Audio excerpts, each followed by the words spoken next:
नमस्कार, आप देख रहे हैं कच्चा चिट्ठा। मैं हूं आपके साथ प्रीति रघुनंदन। कच्चा चिट्ठा में आज हम आपको दिखाने वाले हैं ज़ेलेंस्की की एक ऐसी सीक्रेट फोर्स के बारे में जो पुतिन के सैनिकों की आधी शक्ति को छीन सकती है, और इस वक्त यही फोर्स पुतिन के टारगेट पर भी है। ज़ेलेंस्की की एक दिलेर शार्प शूटर की कहानी आज आपको बताने वाले हैं। उसकी बहादुरी के किस्से इस वक्त पूरी दुनिया के अखबारों में पढ़े जा रहे हैं। सोशल मीडिया पर उसके बारे में अचूक निशानों पर बात हो रही है, यानी कि उसके निशाने कितने सटीक हैं। साथ में आज आपको यूक्रेन में पुतिन को लेकर नया खौफ भी दिखाएंगे, क्योंकि एक बड़े इलाके में अब रूस की फौज के लोगों में डर है।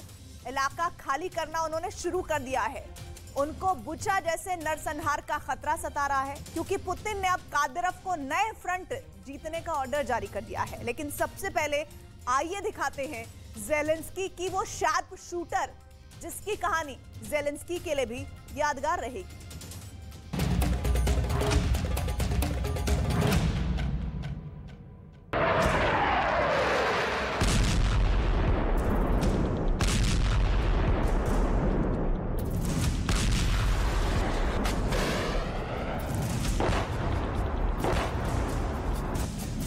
यूक्रेन के युद्ध में सबसे बहादुर किसे कहा जाएगा, जो अपना सब कुछ दांव लगाकर पुतिन से टक्कर ले रहे हैं?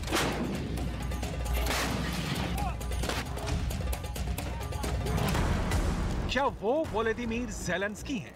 नहीं, ये ठीक जवाब नहीं होगा। क्या यूक्रेन में सबसे बहादुर वहां का फौजी कहा जाएगा, जो अपने देश के लिए लड़ रहा है? नहीं। क्या यूक्रेन में सबसे बहादुर वहां के लोग हैं जो रूस के खिलाफ अपनी सेना के साथ खड़े हो गए हैं? नहीं। इससे भी बहादुर लोग हैं जो यूक्रेन पर फिदा हैं और अपनी जान कुर्बान करके ऐसे देश को बचा रहे हैं जिससे उनका कोई रिश्ता नहीं, लेकिन वो वहां हैं, लड़ रहे हैं और पुतिन की गोली के सामने पीठ नहीं दिखा रहे। मिलिए ब्राजील की पूर्व मॉडल तालिता गुवाली से, जो अब इस दुनिया में नहीं रही। तालिता वो एलीट स्नाइपर थी, यानी ऐसी शार्प शूटर जो पुतिन की फौज को छुप छुप कर निशाना बना रही थी। उसका सबसे बड़ा हथियार उसकी स्नाइपर राइफल थी, जिसकी सैकड़ों मीटर की रेंज और तालिता का निशाना दोनों को सबसे खतरनाक वॉर मशीन बना देती थी। लेकिन रूस के एक मिसाइल अटैक में उनकी जान चली गई। 39 साल की तालिता खार्किव में थी, और जब रूस का मिसाइल अटैक हुआ तब वो एक बंकर में अकेली थी। इसी हमले में उनकी जान चली गई। ब्राजील के इस मॉडल की चर्चा पूरी दुनिया में हो रही है। दक्षिण अमेरिका से लेकर यूरोप तक अखबारों में तालिता का जिक्र हो रहा है। तालिता की बहादुरी के किस्से छापे जा रहे हैं। यूक्रेन में तालिता ने किस तरह रूस के खिलाफ जंग में हिस्सा लिया, इस पर रिपोर्टिंग हो रही है। ब्राजील की मीडिया में तालिता एक नायिका की तरह उभर कर आई है, लेकिन ये सब कुछ उनकी मौत के ऐलान के बाद हुआ है। Do Vale de 39 anos também morreu no mesmo ataque em Kharkiv. तालिता को हथियारों का बहुत शौक था। उनके सोशल मीडिया अकाउंट पर उनकी ये तस्वीरें बताती हैं कि उन्हें राइफल से बहुत लगाव था, लेकिन उन्होंने हथियार ज़ेलेंस्की को बचाने के लिए उठाए। इसके पीछे ना पैसे का लालच था, ना ही इसके पीछे कोई मजबूरी थी। तालिता के सामने एक ताकतवर देश एक कमजोर देश को कुचलता हुआ नजर आ रहा था, और फिर उन्होंने वही किया जो उनके दिल ने कहा। लेकिन ऐसा पहली बार नहीं हुआ था। इससे पहले तालिता टुवाली इराक में ISIS के खिलाफ लड़ चुकी थी, जहां वो कुर्द पेशमरगा मिलिशिया के साथ मिलकर बगदादी के खिलाफ जंग में शामिल हुई थी।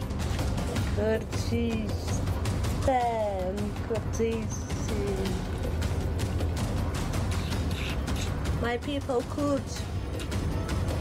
ब्राजील के इस मॉडल ने जब यूक्रेन को रूस के आगे दबता देखा, जब उन्होंने टीवी पर ऐसी तस्वीरें देखी जिसमें रूस की ताकत के आगे ज़ेलेंस्की की फौज कमजोर नजर आने लगी, तो तालिता ने फैसला कर लिया कि इराक के बाद उनका नया मोर्चा यूक्रेन होगा, जहां वो पुतिन की फौज के खिलाफ लड़ेंगी। तालिता फिर ब्राजील से 10,000 किलोमीटर दूर यूक्रेन के लिए रवाना हुई और 3 हफ्ते पहले यहां पहुंचकर पुतिन के खिलाफ बंदूक उठा ली। तालिता की इसी बहादुरी का कायल पूरा यूक्रेन था। कि वो ब्राजील में अपना शानदार करियर छोड़कर खार्किव के मोर्चे पर ज़ेलेंस्की की जमीन बचाने के लिए पहुंची।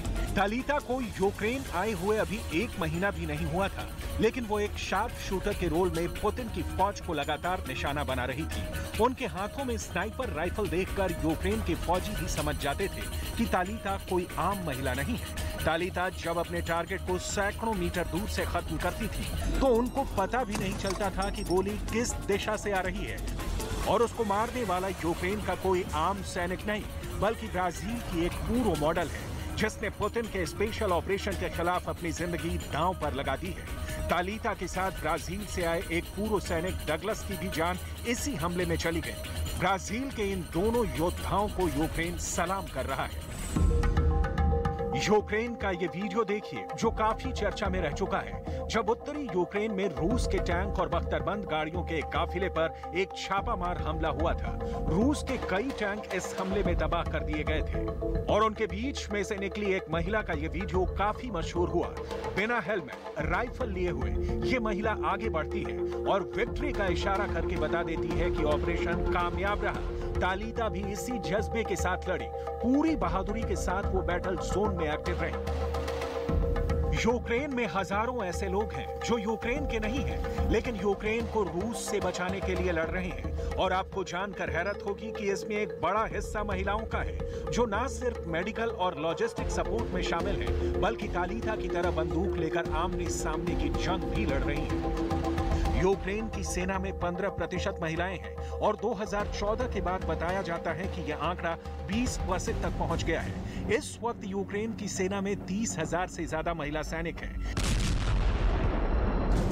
लेकिन फरवरी में जब युद्ध शुरू हुआ तो विदेश से भी कई लड़ाके यूक्रेन आना शुरू हो गए और इनमें महिला सैनिकों की तादाद भी अच्छी खासी रही है। इनमें अमेरिका से कई महिला सैनिक आई हैं, ब्रिटेन, ऑस्ट्रेलिया, हॉलैंड, पुर्तगाल, हंगरी, इजराइल और जॉर्जिया से भी कई महिलाएं हैं जो रूस की फोर्स से टक्कर ले रही हैं। अटलांटिक काउंसिल के इस रिपोर्ट को देखिए और समझिए कि यूक्रेन के युद्ध में महिला फौजियों का रोल कितना अहम रहा है, और इस बात को ज़ेलेंस्की भी समझते हैं। ज़ेलेंस्की और अपने देश पर कुर्बान होने वाली एक और महिला सैनिक नहीं बल्कि महिला कमांडर से मिली है जो इस वक्त डॉनबास में तैनात है और जिसने पुतिन की फौज को रोकने के लिए आखिरी दम तक लड़ने का फैसला किया है। ज़ेलेंस्की तक भी इस महिला कमांडर की रिपोर्ट पहुंची है। मिली यूक्रेन की एक प्लाटून कमांडर मारिया से। मारिया पेशे से वकील है लेकिन 2018 से डॉनबास में लड़ रही है। 2018 में ही यूक्रेन की सेना में महिलाओं को पुरुषों के बराबर वाला दर्जा मिल गया था और तब से वो कॉम्बैट रोल में भी शामिल रही हैं। डॉनबास के कई मोर्चों पर चल रहे युद्ध में प्लाटून कमांडर मारिया शामिल रही हैं। Тобто, якщо жінка виконує свої обов'язки і вона це спроможна робити, немає значення, жінка це чи чоловік. Ну, ще є такі моменти, що є і такі командири, які все ж таки притримуються більш старих тих понять, що все-таки це не жіноча справа, і тому не дуже сильно цьому сприяють.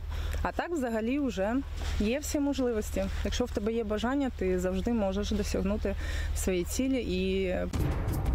मारिया की एक 5 साल की बेटी भी है। 2014 में जब डॉनबास की लड़ाई शुरू हुई तभी से मारिया अपने देश को रूस समर्थित मिलिशिया से बचाना चाहती थी और इस वक्त वो एक बड़ी जंग का हिस्सा बन गई है और एक प्लाटून को कमांड कर रही है। अलग अलग देशों में प्लाटून का साइज 10 से लेकर 50 सैनिकों तक का हो सकता है।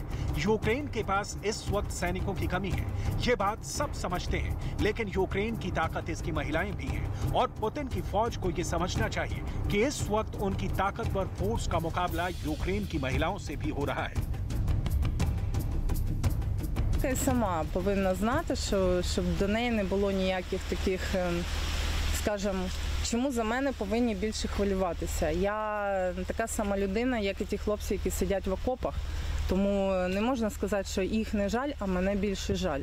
Ми всі однакові, раз ми пішли, взяли за цю справу, то ми всі готові її виконувати і робити як можна краще.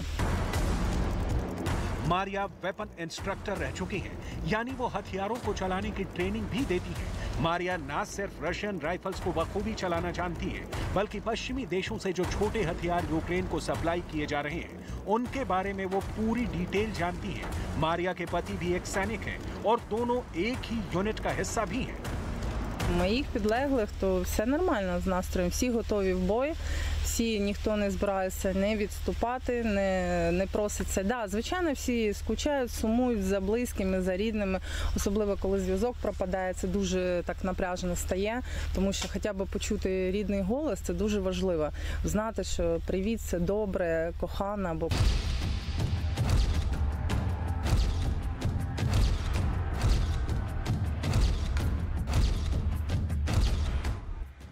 चाहे मारिया हो या फिर तालिता, दोनों ने रूस के खिलाफ लड़ने का फैसला किया। लेकिन तालिता का फैसला बड़ा था। वो अपने नहीं बल्कि एक दूसरे के लिए लड़ने को तैयार हुई और लड़ते लड़ते जान भी कुर्बान कर दी। यूक्रेन के भी हजारों सैनिकों ने इस युद्ध में अपनी जान गंवाई है और डॉनबास में तो ज़ेलेंस्की को बड़ा नुकसान हुआ है।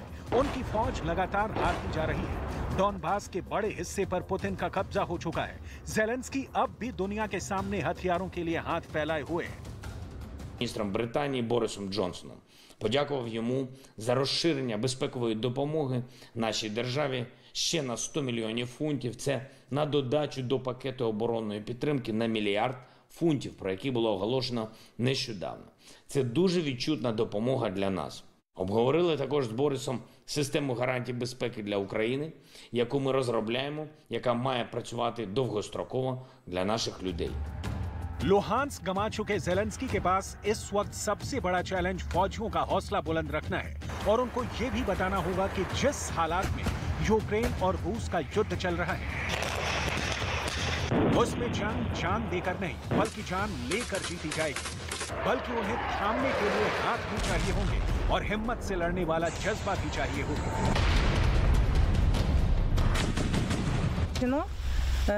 Я не буду призивати конкретно, щоб всі жінки йшли в армію. Буде дуже добре, якщо чоловіків буде настільки багато, стільки в армії, що жінкам би це не доводилось робити. Але є такі жінки, що просто бачать для себе це як роботу, як свою професію. Тобто, щоб це їм цікаво і вони хочуть цим займатися. Тобто, щоб не йти туди, що прийшлось, ворог прийшов і не вистачає людей. А тобто, якщо вони... खैर मारिया और तालिता की बहादुरी तो आपने देख ली। अब देखिए कि ज़ेलेंस्की की फोर्स ने रूस के हमलों को रोकने के लिए बड़ा काम क्या किया है। रूस के लगातार मिसाइल हमलों के खिलाफ यूक्रेन को बड़ी कामयाबी हाथ लगी है जब उसके एयर डिफेंस ने रूस की कई क्रूज मिसाइल को आसमान में ही मार गिराया। देखिए पहले क्या हुआ। काला सागर में रूस के वॉरशिप से कई मिसाइल हमले किए गए। इसमें कलिब्र क्रूज मिसाइलों से यूक्रेन के कई शहरों को निशाना बनाया गया।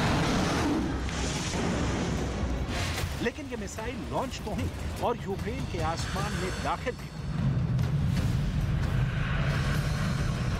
लेकिन अपने टारगेट पर पहुंचने से पहले ही ज़ेलेंस्की के एयर डिफेंस ने इनका एनकाउंटर कर दिया। देखिए पहली मिसाइल मारी गई, दूसरी मिसाइल भी गिरा दी गई, तीसरी मिसाइल को भी रोक लिया गया, चौथी मिसाइल को भी ट्रैक करके मार दिया गया और ऐसे ही पांचवी और छठी मिसाइल का भी काम तमाम कर दिया गया। ये वीडियो देखकर ज़ेलेंस्की का सीना चौड़ा हो गया और वो बार बार बता रहे हैं कि यूक्रेन ने कमाल कर दिखाया है। І області, по Дніпропетровщині, частину ракет вдалося збити нашим протиповітряним силам. І ми жодного дня не скорочували і не будемо скорочувати нашу дипломатичну активність, щоб отримати для України сучасні і достатні протиракетні системи. Це завдання. इसमें कोई शक नहीं कि ज़ेलेंस्की को नए हथियार मिले हैं और ये कारनामा नेटो और अमेरिका से मिले एयर डिफेंस सिस्टम से ही हुआ है। वो अब रूस की मिसाइलों को बेहतर तरीके से ट्रैक करके गिरा सकते हैं। यही वजह है कि ज़ेलेंस्की रूस की मिसाइल और उसकी एयरफोर्स को काउंटर करने के लिए और नए एयर डिफेंस सिस्टम लेने की बात कर रहे हैं। लेकिन इस बात ने रूस को भी आग बबूला कर दिया है। Врут.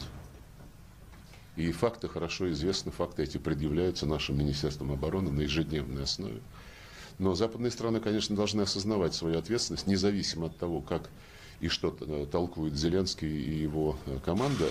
Запад должен осознавать свою ответственность за гибель мирных жителей, прежде всего на Донбассе, в других частях Украины, где киевский режим использует эти вооружения против мирного населения в качестве средства устрашения, по большому счету. रूस की फौज को रोकने के लिए नए हथियार काम आएंगे, लेकिन जैसा कि कहते हैं कि युद्ध में हथियार से ज्यादा उसे चलाने वाली काबिलियत मायने रखती है। इसलिए ज़ेलेंस्की को अपनी सेना की मैन पावर, या ये भी कह सकते हैं कि वुमेन्स पावर पर ध्यान देना होगा। तालिता की कुर्बानी और मारिया का जज्बा इसकी बड़ी मिसाल है।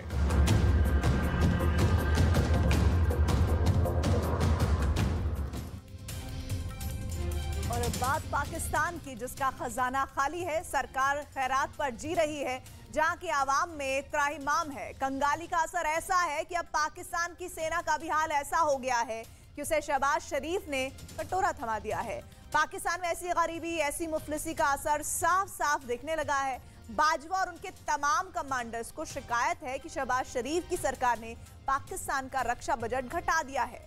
पाकिस्तान की हालत ऐसी हो गई है कि अब वो दूसरे देशों के ऐसे सेकंड हैंड जहाज खरीदने को मजबूर है जो रिटायर किए जा चुके हैं।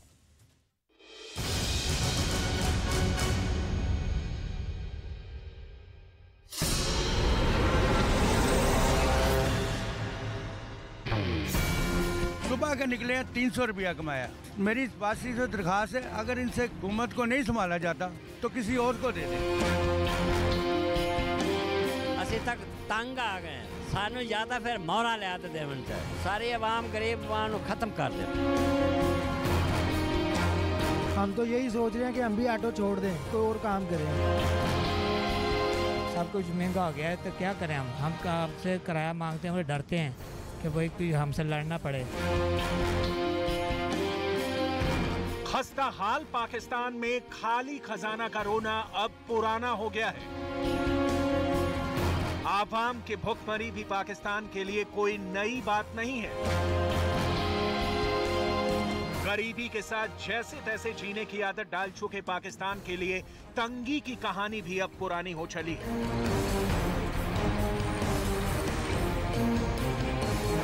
नई बात यह है कि भारत से लोहा लेने का सपना देखने वाला पाकिस्तान अब एक्सपायर विमान खरीदने को मजबूर हो गया है। गैर मुल्क के लिए कबाड़ हो चुके विमान ही अब बदहाल मुल्क के नसीब में हैं। पैसे पैसे को मोहताज पाकिस्तान दूसरे देशों में रिटायर हो चुके विमान खरीदने में जुटा है।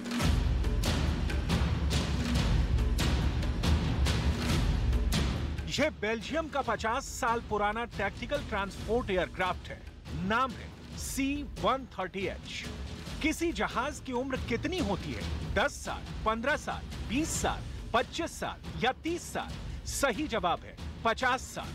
कोई भी एयरक्राफ्ट 50 साल में रिटायर हो जाता है, लेकिन उसी जहाज को अपने बेड़े में शामिल कर झूठा गुमान दिखाने की कोशिश में है। 2021 में रिटायर हुए बेल्जियम एयरफोर्स के C-130H विमानों को पाकिस्तान ने अपना बना लिया है। 1972 से लेकर 2021 तक जिन एयरक्राफ्ट पर बेल्जियम एयरफोर्स का नाम चस्पा था, वो अब पाकिस्तान एयरफोर्स हो गया है। रिपोर्ट्स के मुताबिक बेल्जियम ने अमेरिका से 12 C-130H विमान 70 के दशक के शुरुआत में खरीदे थे। अमेरिका से एयरक्राफ्ट 1972-73 में बेल्जियम पहुंचे थे। तब से 2021 तक ये बेल्जियम एयरफोर्स का हिस्सा रहे।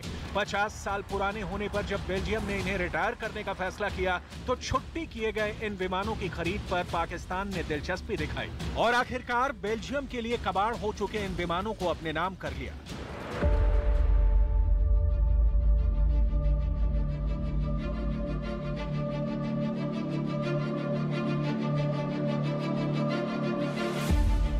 Hello everyone, I am Squadron Leader Hamza Wali Khan from number 6 Squadron of Pakistan Air Force. It is a matter of great pride. What you see behind me is the backbone of Pakistan's airlift capability. Pakistan Air Force C-130 aircrew have remained at the forefront of humanitarian operations both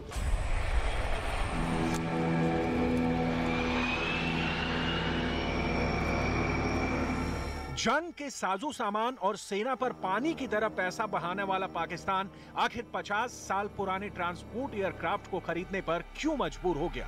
जवाब है पाकिस्तान की GDP के मुकाबले कम होता रक्षा budget. Pakistani सेना के प्रवक्ता major general Babar Iftikhar के मुताबिक 2022-23 के लिए पाकिस्तानी सेना का रक्षा बजट जीडीपी के 2.8% से घटाकर 2.2% हो गया है। पिछले साल ये जीडीपी का 2.8% था और अब 2.2% पर है। इसलिए जीडीपी के लिहाज से पाकिस्तान का रक्षा बजट लगातार नीचे जा रहा है।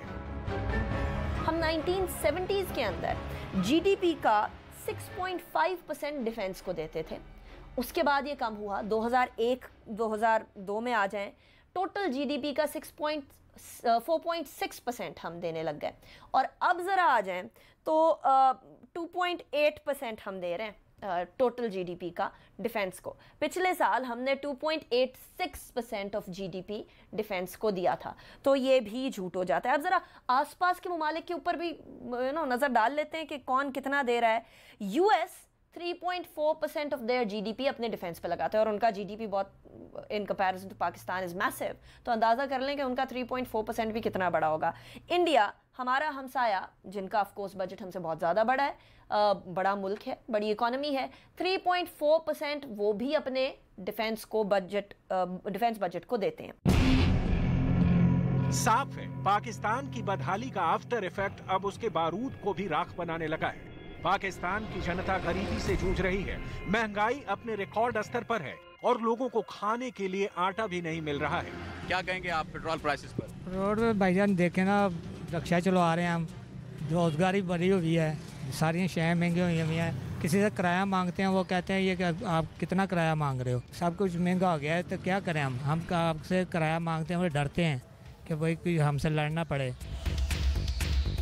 क्या कहते हैं, पेट्रोल प्राइसेस बढ़ने की वजह से काम कितना मुतासिर हुआ? बहुत ज़्यादा।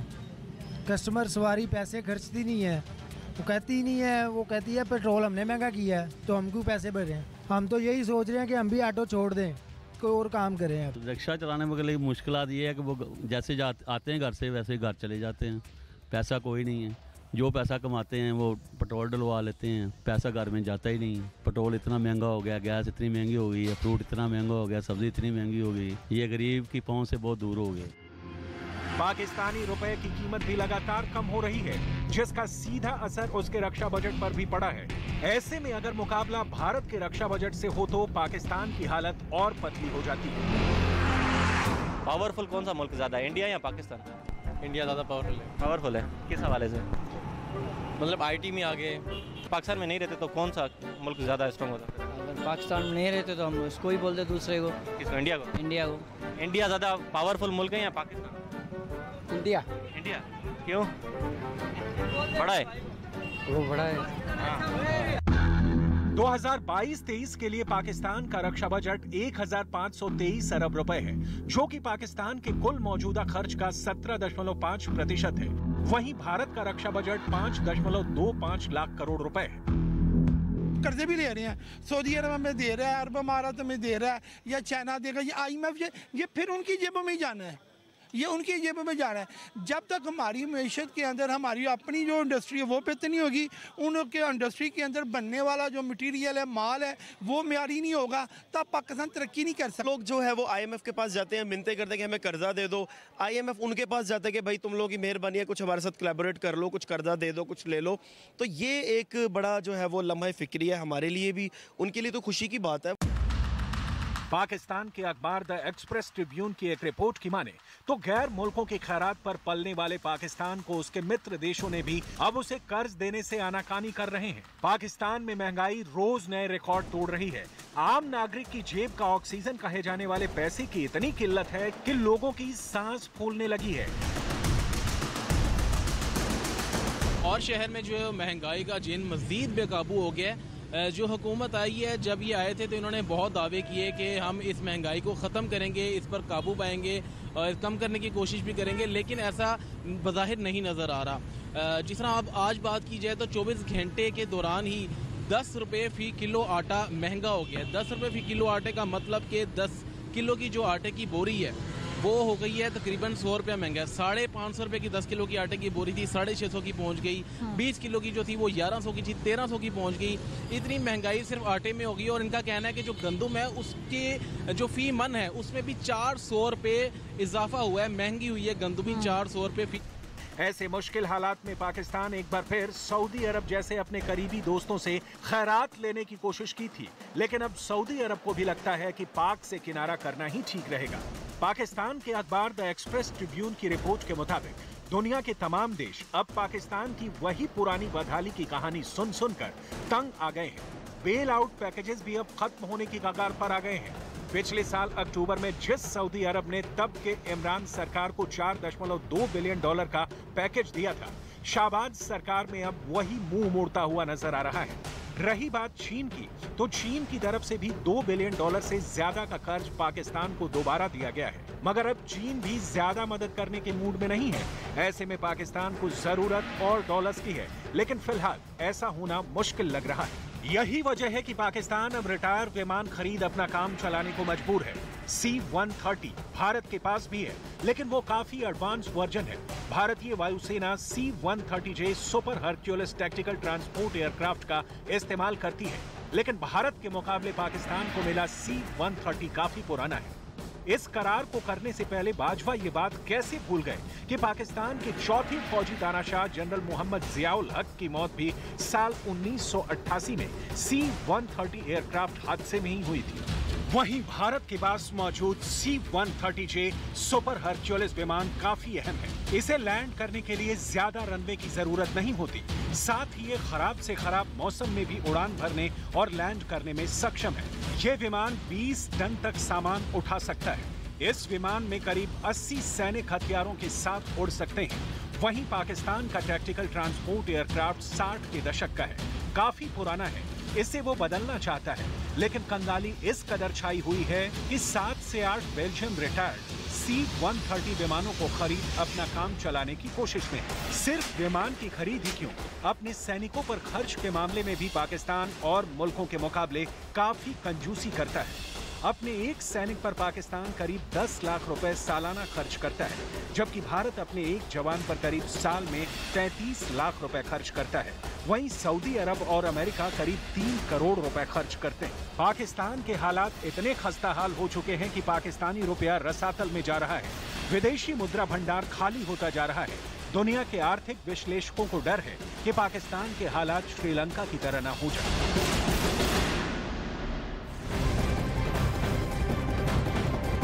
यूक्रेन से इस वक्त बड़ी खबर आ रही है। रूस ने यूक्रेन के हाइमार्स रॉकेट सिस्टम को तबाह करने का दावा किया है। रूस के रक्षा मंत्रालय के मुताबिक उनके 2 हाइमार्स मल्टी रॉकेट लॉन्च सिस्टम को हमले में उड़ा दिया गया है। यूक्रेन को ये सिस्टम अमेरिका से मिले थे। खार्किव के पास ऑपरेशन तेज कर दिया गया। इसके अलावा मिकोलाइव में S-300 एयर डिफेंस सिस्टम का राडार स्टेशन भी उड़ा दिया गया है। सबसे बड़ा ऑपरेशन इस वक्त डॉनबास के डोनेस्क में चल रहा है और वहां रूस अब कुछ भी बख्शने के लिए तैयार नहीं है। रूस को लेकर डॉनबास में बड़ी दहशत फैली हुई है। अमेरिका ने अपने हथियारों से यूक्रेन को एक कवच पहनाने की कोशिश जरूर की, लेकिन इस सारे कवच कादिरफ के लड़ाकों ने तोड़ दिए हैं। पुतिन अब अपने खास और करीबी लोगों के साथ मीटिंग्स कर रहे हैं। लुहांस्क पर पूरी तरह कब्जे के बाद अब रूस की आर्मी को यूक्रेन में नए टारगेट दिए जा रहे हैं। क्या पुतिन के नए टारगेट हैं? ये जरूर आपको हम बताएंगे इस स्पेशल रिपोर्ट में।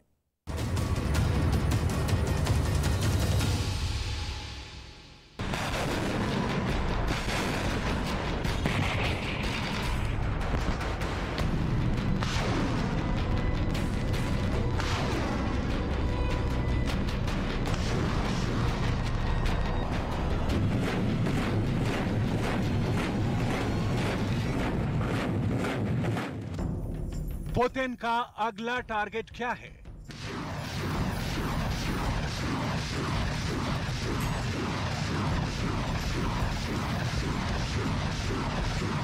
पुतिन यूक्रेन में अब और कौन सा शहर कब्जा करना चाहते हैं?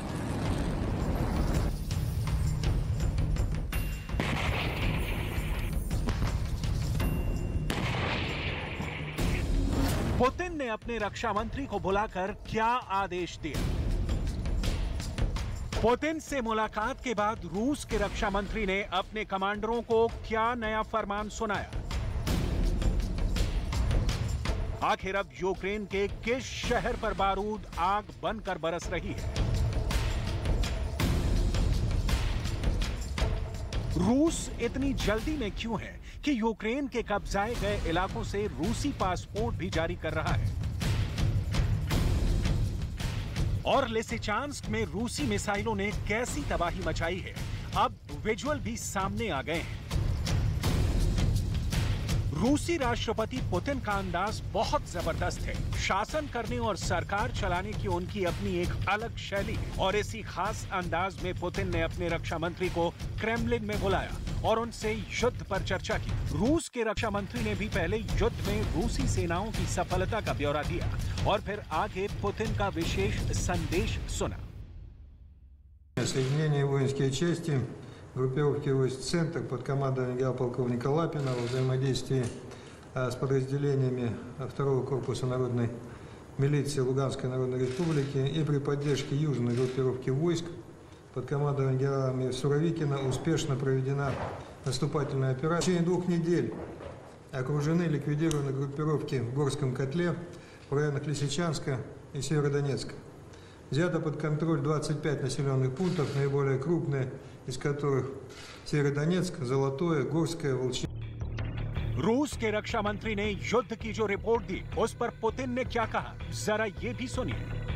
Участие в активных боевых действиях и добившиеся успеха, победы на Луганском направлении, безусловно, должны отдохнуть, нарастить свои боевые возможности, а другие воинские соединения, включая и группировку «Восток», группировку «Запад», должны выполнять свои.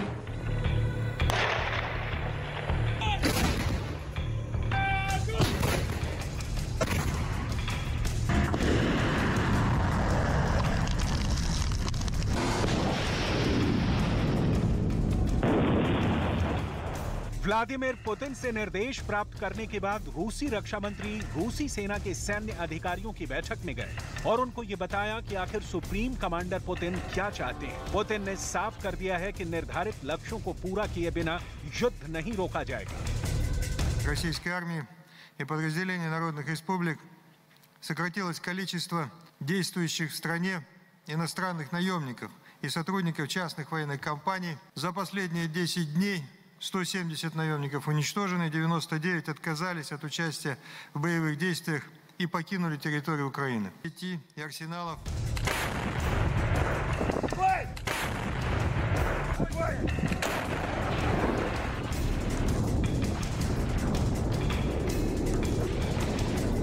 पुतिन का ऑर्डर मिलते ही यूक्रेन के एक और शहर स्लोवियांस्क पर हमले तेज हो गए। पूरी तस्वीरें आपको दिखाएंगे। पहले देखिए यूक्रेन में स्लोवियांस्क की लोकेशन क्या है। स्लोवियांस्क शहर यूक्रेन के डोनेत्स्क क्षेत्र के अंदर है। दरअसल यही इस वक्त पुतिन का अगला टारगेट भी है।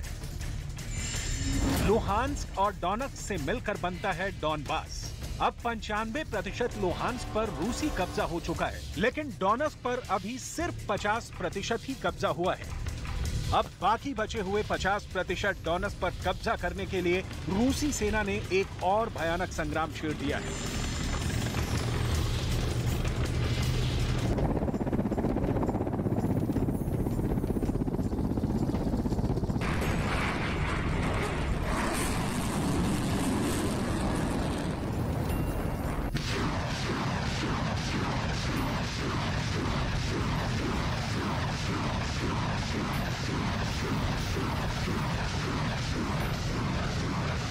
और इसी मिशन का नतीजा है कि आज स्लोवियांस्क बुरी तरह जल रहा है। यहाँ बाजारों से धुआं उठ रहा है। बाजारों में मौजूद दुकानें जलकर खाक हो रही हैं। पूरा शहर सुलग रहा है। आग को बुझाने के लिए यहाँ राहत अभियान चलाया जा रहा है। ये पुतिन की आर्मी का गुस्सा है जो स्लोवियांस्क पर आग बनकर बरस रहा है। Припасів касетної дії, які розірвалися над містом та у різних частинах міста. Частина боєприпасів попала до центрального ринку, а також у інші мікрорайони. Було пошкоджено інфраструктуру міста, житлові будинки, також були смертельно. जहां भी रूस हमला करता है वहां पर यूक्रेन का एक अधिकारी आकर पूरी बर्बादी का जायजा लेता है, नुकसान की कीमत नोट करता है। ज़ेलेंस्की ये सब इसलिए करवा रहे हैं क्योंकि उनको लगता है कि रूस से हर्जाना वसूल पाएंगे, लेकिन इसके लिए पुतिन की आर्मी को हराना होगा, जो इन तस्वीरों को देखकर बिल्कुल भी आसान नहीं लगता है। लिसिचांस्क में रूस की आर्मी ने जो कहर बरपाया है, उसकी तस्वीरें भी अब आना शुरू हो चुकी हैं। लिसिचांस्क शहर पूरी तरह बर्बाद हो चुका है, ना यहाँ इमारतों पर छत बची है और ना इन इमारतों के नीचे अब इंसान है। यहाँ से लोग भाग चुके हैं। इमारतों के अंदर भी जंग के निशान हैं। रूसी सैनिक अब इन तबाह हुए इलाकों में बेखटक दौरे कर रहे हैं। शहर के कई इलाकों में अब भी धुआं उठ रहा है। पूरा शहर रूसी सैनिकों के कब्जे में आ चुका है।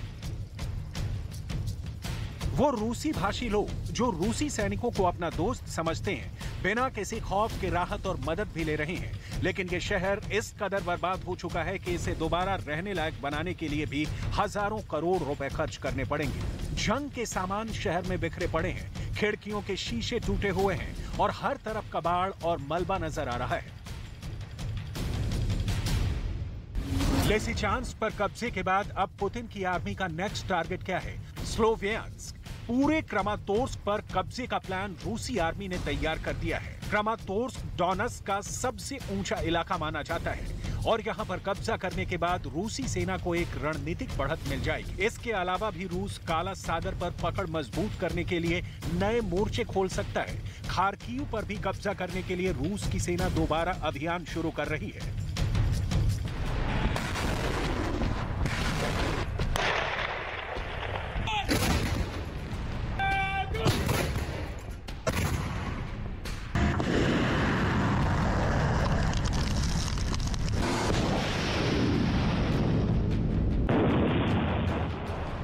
खार्किव में इस वक्त भी जंग जारी है। तस्वीरों में आप देख सकते हैं कि एक यूक्रेनी सैनिक कैसे एक गाड़ी के अंदर अपने घायल साथी को ले जा रहा है। रूसी जवानों के हमले से बचने के लिए इस यूक्रेनी सैनिक ने बहुत बहादुरी दिखाई है, खुद को भी बचाया है और अपने घायल साथी की भी जान बचाने के लिए अपनी जान दांव पर लगा दी।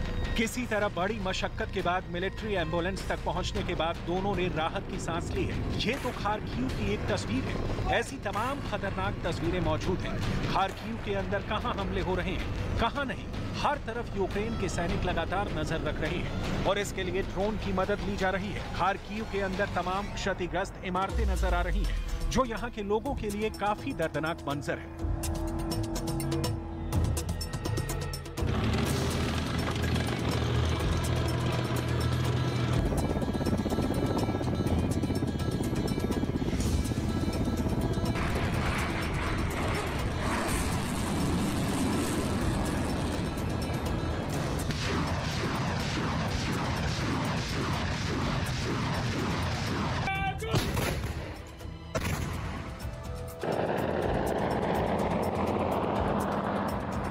Мой сын служит в армии. Если бы у них было много боеприпасов, Россию бы мы задавили. И я говорю, Шевченко Виктор Алексеевич, на весь мир, мы задавим Россию, потому что мы патриоты, мы живем на своей земле.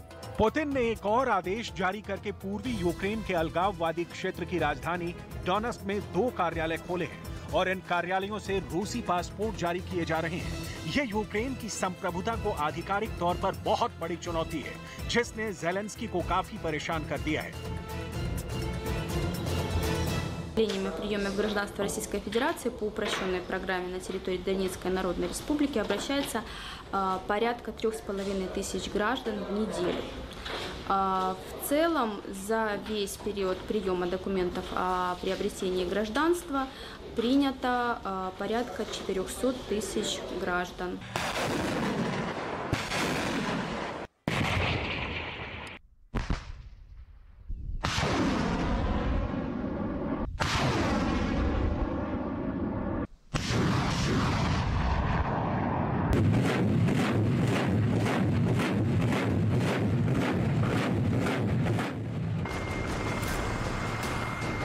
कुल मिलाकर यूक्रेन पुतिन के गुस्से में लगातार जलकर खाक हो रहा है और ज़ेलेंस्की बेबस नजर आ रहे हैं।